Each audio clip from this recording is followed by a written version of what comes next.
آج سے 75 سال قبل 14 اگست 1947 کو ہمیں آزادی کی نعمت ملی۔ اس آزادی کے حصول کے لیے لاکھوں مسلمانوں کی جدوجہد اور قربانیوں کو کبھی بھی فراموش نہیں کیا جا سکتا۔ جب تحریک پاکستان عروج پر تھی اور قائد اعظم محمد علی جناح اپنے جاں نثار ساتھیوں کے ساتھ مل کر شب و روز محنت کر رہے تھے، تو اس وقت کچھ ایسے نامی گرامی مسلمان بھی تھے جو قیام پاکستان کے سخت مخالف تھے۔ تو دوستو، آج کی ویڈیو میں آپ کو برے صغیر پاک و ہند کے ایسے نامور مسلم رہنماؤں کے بارے میں بتانے والا ہوں جو پاکستان بننے کے سخت مخالف تھے۔ اردو الرٹس کی اس نئی ویڈیو میں خوش آمدید، اور میں ہوں ڈاکٹر عرفان عزیز۔ اس سے پہلے کہ ویڈیو سٹارٹ کریں، سب دیکھنے والوں سے ریکویسٹ ہے کہ ہماری اس ویڈیو کو لائک کر دیں۔ اگر پہلی بار ہمارے چینل پر آئے ہیں تو اسے سبسکرائب کریں اور بیل آئیکن والی گھنٹی کو لازمی دبا دیں تاکہ ہماری نئی ویڈیو سب سے پہلے آپ ہی کو مل سکیں۔ اور آپ مجھے انسٹاگرام پر بھی فالو کر سکتے ہیں، جس کا لنک ڈسکرپشن میں دیا گیا ہے۔ پہلے نمبر پر ہیں ابوالکلام آزاد۔ انڈین نیشنل کانگریس کے صدر مولانا سید ابوالکلام آزاد بلند پایہ خطیب، محقق، فلاسفر، صحافی اور سماجی رہنما تھے۔ چونکہ ان کا تعلق کانگریس سے تھا، لہذا وہ برصغیر کی تقسیم کے مخالف تھے۔ یہی وہ وجہ تھی مولانا ابوالکلام آزاد قیام پاکستان کی جدوجہد کے بڑے حریف تھے۔ مولانا آزاد بھارت کے پہلے ایجوکیشن منسٹر بھی بنے تھے۔ مولانا آزاد نے کئی کتابیں لکھی جن میں غبار خاطر اور انڈین ون فریڈم سر فہرست ہے۔ دوسرے نمبر پر ہے خان عبدالغفار خان سرحدی۔ گاندھی کہلوانے والے خان عبدالغفار خان تاریخ میں باچا خان کے نام سے مشہور ہے۔ باچا خان خدائی خدمت گار تحریک کے بانی تھے۔ ان کی جماعت کو سرخ پوش بھی کہا جاتا ہے۔ سیاسی حوالے سے باچا خان گاندھی کے افکار سے متاثر تھے۔ باچا خان کا گاندھی کے پاس اور گاندھی کا ان کے ہاں آنا جانا تھا۔ پاکستان بننے سے قبل باچا خان کانگریس کے تعاون سے صوبہ سرحد میں برسرِ اقتدار بھی رہے۔ کہا جاتا ہے کہ جب پاکستان کو آزادی ملنے والی تھی اور صوبہ سرحد میں پاکستان کے ساتھ الحاق کا ریفرنڈم ہونا تھا، تب باچا خان نے پاکستان کی مخالفت کی تھی۔ یاد رہے، عوامی نیشنل پارٹی کا سربراہ اسفند یار ولی باچا خان کا پوتا ہے۔ تیسرے نمبر پر ہے سید عطا اللہ شاہ بخاری۔ آج سے تقریباً 90 سال پہلے ہندوستان میں مجلس احرار الاسلام نامی سیاسی اور سماجی پارٹی کا بڑا زور تھا۔ مجلس احرار الاسلام کے بانی سید عطا اللہ شاہ بخاری ایک طرف انگریزوں کے زبردست حریف تھے تو دوسری طرف وہ پاکستان بنتا نہیں دیکھنا چاہتے تھے۔ یہی وہ وجہ تھی کہ سید عطا اللہ شاہ بخاری آل انڈیا مسلم لیگ کی قیادت سے ہمیشہ الگ موقف رکھتے تھے۔ سید عطا اللہ شاہ بخاری جہاں ڈاکٹر علامہ اقبال کے عقیدت مند تھے تو وہی وہ مسٹر محمد علی جناح کے مخالف تھے۔ علامہ اقبال کی وفات پر سید عطا اللہ شاہ بخاری نے کہا تھا کہ اقبال کو نہ ہی قوم سمجھ سکی اور نہ ہی انگریز۔ اگر قوم اقبال کو سمجھ پاتی تو آج غلام نہ ہوتی، اور اگر انگریز اقبال کو سمجھ لیتا تو اقبال بستر مرگ پر نہ مرتا بلکہ تختہ دار پر لٹکایا جاتا۔ چوتھے نمبر پر ہے عبدالصمد خان اچکزئی۔ جیسے باچا خان کو سرحدی گاندھی کے نام سے پکارا جاتا ہے، اسی طرح عبدالصمد اچکزئی کو بلوچی گاندھی کہا جاتا ہے۔ انجمن وطن بلوچستان کے بانی عبدالصمد اچکزئی انڈین نیشنل کانگریس کے اتحادی تھے اور وہ بھی پاکستان بننے کے حامی نہیں تھے۔ یاد رہے کہ پختونخوا ملی عوامی پارٹی کے سربراہ محمود خان اچکزئی ان کے صاحبزادے ہیں۔ 5ویں نمبر پر ہیں سید ابوالعلا مودودی۔ جماعت اسلامی کے بانی سید ابوالعلا مودودی بھی ان لوگوں میں شامل تھے جو قائد اعظم اور پاکستان کے قیام کی شدید مخالفت کیا کرتے تھے۔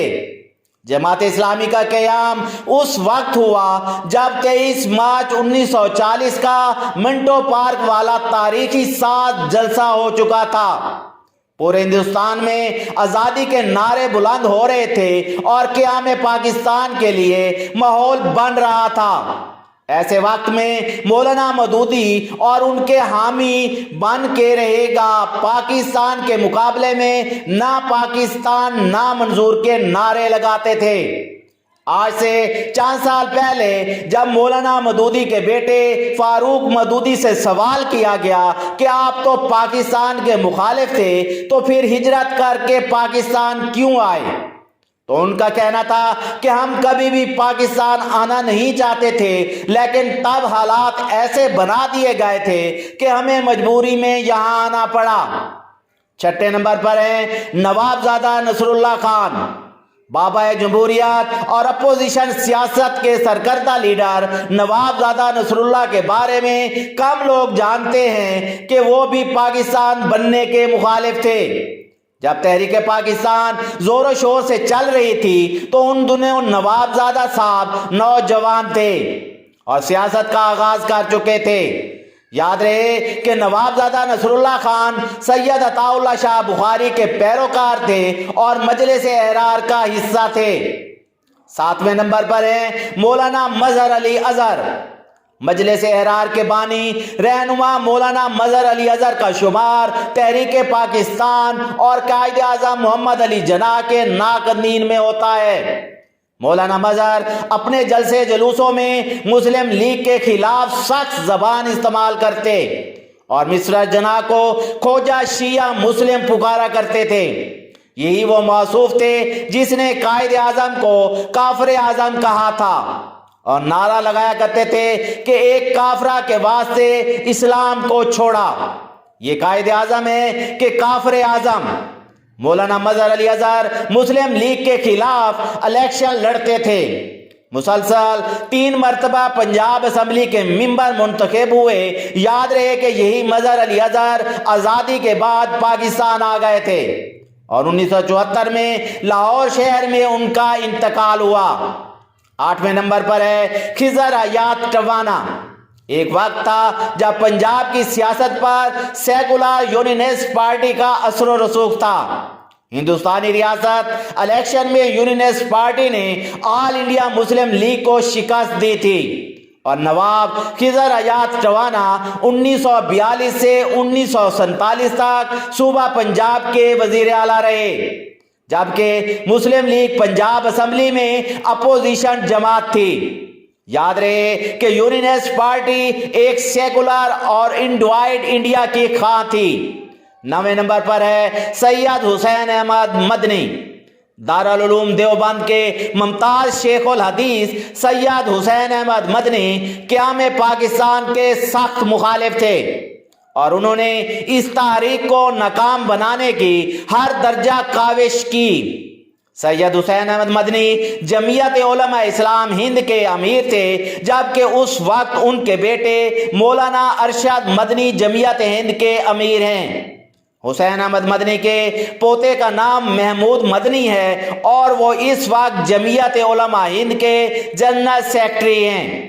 مولانا محمود مدنی انڈیا میں سینیٹر بھی رہے اور یہی وہ موصوف تھے کہ جنہوں نے پرویز مشرف کے انڈیا وزٹ کے موقع پر ان سے گرما گرم بحث کی تھی۔ محمود مدنی نے پرویز مشرف کے روبرو یہ کہا تھا کہ انڈیا میں پاکستان کی آبادی سے زیادہ مسلمان رہتے ہیں اور ہم یہاں آپ سے زیادہ خوش ہیں اور اپنے مسائل خود حل کرنا جانتے ہیں۔ 10ویں نمبر پر ہیں اللہ بخش سومرو، سندھ یونائیٹڈ پارٹی کے بانی اللہ بخش سومرو قیام پاکستان سے پہلے 2 مرتبہ صوبہ سندھ کے وزیر اعلیٰ بنائے گئے۔ کہا جاتا ہے کہ اللہ بخش سومرو بھی پاکستان بننے کے خلاف تھے۔ 14 مئی 1943 کے روز جب اللہ بخش سومرو جب تانگے میں سوار ہو کر اپنے آبائی علاقے شکارپور جا رہے تھے تو انہیں قتل کر دیا گیا۔ اس وقت انڈین نیشنل کانگریس نے یہ پروپیگنڈا کیا تھا کہ اس قتل کے پیچھے مسلم لیگ ہے۔ یاد رہے کہ سابق وزیر الہی بخش سومرو اللہ بخش سومرو کے بھتیجے ہیں۔ 11ویں نمبر پر ہے مفتی محمود۔ سابق وزیر اعلیٰ صوبہ سرحد مفتی محمود کا تعلق مکتبہ دیوبند سے تھا اور وہ بھی پاکستان بننے کی مخالفت کیا کرتے تھے۔ کہا جاتا ہے کہ جب پاکستان بن گیا تو اس موقع پر مفتی محمود نے کہا تھا کہ شکر ہے کہ ہم پاکستان بنانے کے گناہ میں شریک نہیں تھے۔ واضح رہے کہ جمعیت علماء اسلام کا امیر مولانا فضل الرحمان مفتی محمود کا بیٹا ہے۔ 12ویں نمبر پر ہے سلطان احمد۔ سال 1929 میں لکھنؤ شہر میں آل انڈیا شیعہ پولیٹیکل کانفرنس کے نام سے ایک سیاسی جماعت بنائی گئی تھی جو کانگریس کے قریب تھی۔ سید سلطان احمد اس پارٹی کے مرکزی رہنما تھے اور قیام پاکستان کی سخت مخالفت کیا کرتے۔ یاد رہے کہ یہی سید سلطان احمد پٹنہ یونیورسٹی کے وائس چانسلر بھی رہے۔ 13ویں نمبر پر ہے علامہ عنایت اللہ۔ مشرقی تحریک کے خاکسار کے بانی علامہ عنایت اللہ مشرقی کے بارے میں یہ کہا جاتا ہے کہ وہ بھی قیام پاکستان کے مخالف تھے۔ تحریک خاکسار ایک سماجی تنظیم تھی اور لاہور شہر میں ان کا مرکز تھا۔ علامہ عنایت اللہ مشرقی کے پاس ہزاروں کارکن تھے جسے وہ بارودی رضاکار کہتے تھے، جو ان کے اشارے پر کچھ بھی کرنے کے لیے تیار رہتے۔ 20 جولائی 1943 میں قائد اعظم محمد علی جناح پر قاتلانہ حملہ کرنے کے شبہ میں رفیق صابر نامی شخص کو گرفتار کیا گیا تھا، جس کے بارے میں لوگوں کا کہنا تھا کہ اس کا تعلق خاکسار سے ہے، جبکہ بعد میں عدالتی کارروائی کے بعد اسے رہا کر دیا گیا۔ 14ویں نمبر پر ہے مغفور احمد اعجازی۔ بھارتی شہر مظفر پور سے تعلق رکھنے والے ڈاکٹر مغفور احمد اعجازی مہاتما گاندھی سے بہت متاثر تھے۔ انہوں نے نہ صرف آل انڈیا مسلم لیگ اور قائد اعظم کے دو قومی نظریے کو مسترد کیا بلکہ سیاسی طور پر ان کے مقابلے میں آل انڈیا جمہور مسلم لیگ بنائی۔ تب آل انڈیا مسلم لیگ کے کارکنان ان کے خلاف اعجازی غداری قوم کے نعرے لگاتے تھے۔ 15ویں نمبر پر ہیں مولانا محمد طیب دانا پوری۔ دیوبند سے تعلق رکھنے والے علماء کی اکثریت قیام پاکستان کی حامی نہیں تھی، جبکہ بریلوی مسلک کے علماء کی اکثریت پاکستان بنانے کے حامی تھے، لیکن کچھ بریلوی علماء بھی قائد اعظم اور پاکستان کے قیام پر تنقید کیا کرتے تھے۔ انہی میں ایک نام مہاراشٹرا سے تعلق رکھنے والے مفتی محمد طیب دانا پوری کا تھا، جس نے اپنی کتاب میں قائد اعظم کے بارے میں کئی متنازع باتیں لکھی۔ اس کے علاوہ بھی کئی مشہور سیاسی اور سماجی رہنما تھے جو قائد اعظم اور پاکستان بننے کی مخالف جبکہ گاندھی اور متحدہ ہندوستان کے حامی تھے، جن میں سابق انڈین صدر فخر الدین احمد، ڈاکٹر مختار احمد انصاری، ذاکر حسین اور خان عبد الجبار خان سمیت کئی لوگ شامل تھے۔ میں امید کرتا ہوں کہ آج کی ویڈیو آپ کو پسند آئی ہوگی۔ ویڈیو کو لائک کریں، شیئر کریں اور ہمارے چینل کو لازمی سبسکرائب کر لیں اور ہماری ویڈیوز دیکھتے رہیں۔ اللہ حافظ و ناصر۔